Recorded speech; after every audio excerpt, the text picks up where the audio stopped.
Assalamualaikum warahmatullahi wabarakatuh. Okay, sa video ito ay pag-uusapan natin ang salitang margufa. Ang margufa ay isa itong Arabic expression ng mga lokal sa mga Khalij, which is ano yung mga Khalij? Saudi Arabia, Dubai, Kuwait. Ito ay mga Arabic expression nila. Okay, ano ang margufa? Kung familiar kayo sa salitang Arabic na syagi, well, magkalapit sila.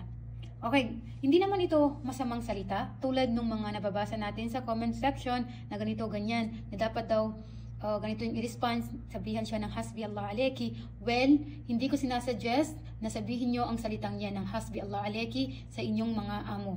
Please, wag na wag yung sasabihin yan sa inyong mga amo. Dapat nating alam o dapat nating ilugar ang salitang yan. Dapat nating alam gamitin kung saan dapat siya gagamitin. Gusto nyo malaman yung buong detalye nito, gumawa ako ng video na tungkol sa hasbi Allah aleki. Okay, balikan natin yung margufa.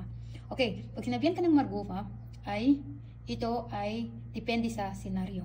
So sa senaryo ni Kabayan ay naniningil daw siya ng kanyang sahod sa kanyang amo. Ang sinabihan siya ng kanyang amo na margufa inti.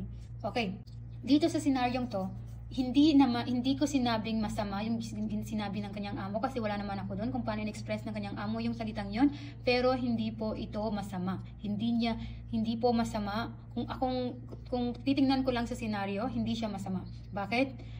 Dahil ang ibig sabihin ng kanyang amo dito ay parang nakukulitan yung kanyang amo o natitigasan ng ulo sa kanya sa paniningil niya ng kanyang sahod. So, ang ibig sabihin ng margufa dito sa sitwasyon niya ay natitigasan ng ulo or nakukulitan ang kanyang amo dito.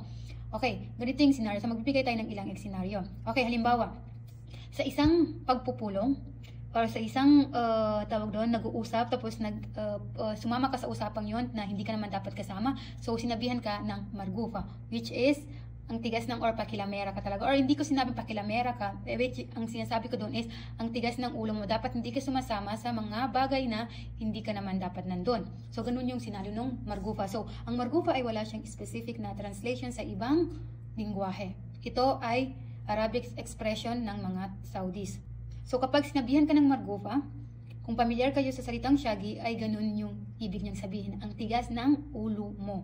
Ganon. So, parang sinasabi dito ng kanyang amo na maghintay ka. Parang ang tigas ng ulo mo. So, hindi ko na alam kung ano yung next, pero parang sinabi niya ang tigas ng ulo mo, siguro maghintay na lang siya na ibibigay sa kanya yung sahod. Hindi niya kinakailangan balik-balikan. Hindi niya kinakailangan i-remind sa kanyang amo para hindi siya masabihan ng matigas ang ulo or margufa. Okay? I hope na nakatulong sa inyo ang video ito. Kung nakatulong sa iyo ang video ito, syukran, umasalamat.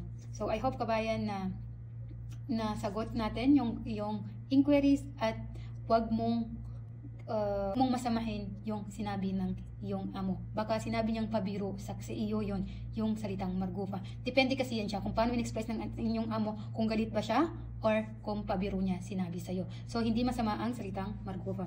So, yun lang sa araw na ito. Syukran, umasalamat.